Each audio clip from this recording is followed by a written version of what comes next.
So this water pump is leaking, and that little knob on the bottom with the rubber cap is the spot where it's leaking out of, indicating that the seal for the antifreeze side has failed. So I need to get this changed because the other seal, the oil seal, if it fails, then we're gonna end up with stuff mixing. That's not a good idea. Oh my goodness, puppy dogs everywhere.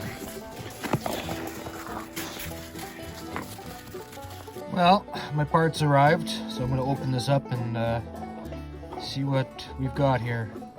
Alright, so what kind of goodies we got here? It's like an aluminum impeller. I think it's aluminum. Might just be chrome plastic. I'll know more when I get it out of there. Feels like plastic. A couple of seals, a bearing, and some more seals. And the shaft that drives the impeller. So, I'll take a look at the parts diagram and see what I have to take off to get in there and do this. Find something to catch my antifreeze in and go from there. Well, after looking, there's a bunch of stuff that has to come off. I have to take the exhaust off. This hose will have to come off. This oil tube will have to come off. This brake switch will have to come off. The foot peg is going to have to come off because I have to take the back part of this all the way around, not the front, but the back all the way around, and that has to come off. So I'll see what else. I'll probably flip this on its side, and then all the oil and antifreeze will run to one side of it, and then I won't be making such a mess. But it doesn't look terrible to do. It just looks like there's a lot of steps in advance to get the part off. So I've removed the foot brake here and just pried it and tucked it on here to hold it out of place. And I took off the cylinder. And I disconnected the oil line here. Now that bolt has a copper washer on both sides, so don't lose the copper washer. I have this to take off still. I disconnected the exhaust so I can move it. I'm not going to pull it out. And there's a water line right there. I'm going to disconnect that, and if I can't get it past the exhaust, then I'm just going to disconnect it here and then pull this piece out of the way, and then I'm going to lift this whole thing out, and that little tab down there is your pry point. So if you get yourself a little pry bar, you should be able to crack the seal, and this whole thing, this whole case should come straight up, and it should come out pretty easy. So I'm looking at the oil here, and this oil looks milky. So it looks like I got very lucky, and I think that the oil seal in here that is the last barrier to the antifreeze failed. So I am going to drain the oil out at this point, because if this is full right now when it's laying on its side, that means that the entire thing is overfilled, and if I pull this case off, it's going to come splashing out everywhere. So I'm going to drain it, or at least partially drain it, to the point where I can continue. Well, as you can see, this oil does not look good. In fact, it looks kind of green. Oh well. This is why we're changing the water pump and the seals behind it. I think I got lucky on this quad. Other than making it start and run, I haven't driven it anywhere, and I think it only just started to do this, because the majority of the antifreeze was not in this tank. It was in the bottom of the motor.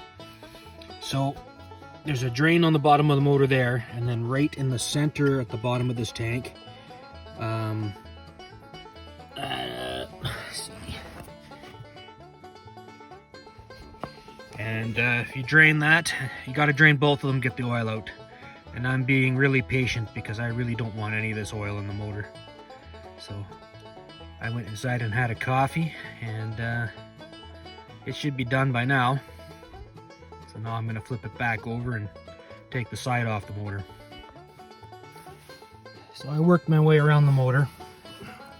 There's some long ones that go through, and then this one also goes all the way through. I think that's all of them. I'm going to try and crack it loose. So we'll see if there's anything else holding it on in a minute. Well, there was nothing to pulling it off. I just lifted it straight up. This is what's in behind. So, and this is the shaft, and then essentially we're going to change everything going right through from this side to the other side. So we're going to pull this case off here. 1, 2, 3, 4, and then we're going to start swapping parts. So this impeller, I don't know if you can see some of the marks, but it looks to me like it's got cracks in it. So this one I'm going to replace, and I thought this one was plastic, but I tried to scratch it with a screwdriver. It certainly appears to be aluminum, which is good. Plastic is garbage. So now I'm gonna grab this nut here, and then on the back side you can see there's a flat spot to grab with a wrench, and then just take it off. So you can see this shaft has a lot of wear on it. So it's a good thing we're replacing that. I'm going to pry that seal up with a screwdriver, and then I'm going to probably reach through with a socket and tap out the other side and punch the seal out and the bearing. But we'll see when I get this out. So I'm just going to give that a few whacks, and the bearing and the seal should just pop out the other side. So that was easy. So now I'm going to put this through. It comes through from the back, this side up. That little washer goes on, then the impeller. So there's a little O-ring, and I'm going to put that right there. Put this on top. Put this on top. And then I'm going to put this on.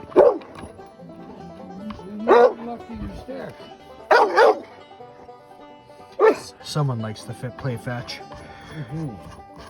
And then I'll just tighten this up.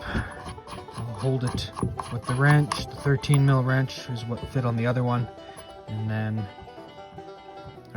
on the back side, and then a 12 fits on the nut here.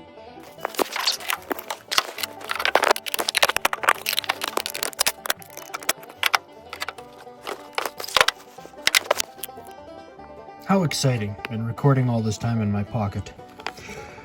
I'm assuming this piece here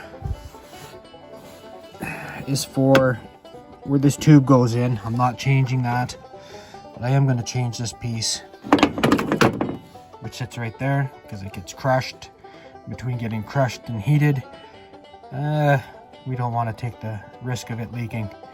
So I'll do that, and then I'm going to put it back together. It went back together pretty easy. I think the hardest part was getting this oil tube to go back on, but everything else was fairly straightforward and simple. I am glad that I saw that it was dripping down here, because otherwise this motor would be well, let's just say it wouldn't last the first few days of driving it.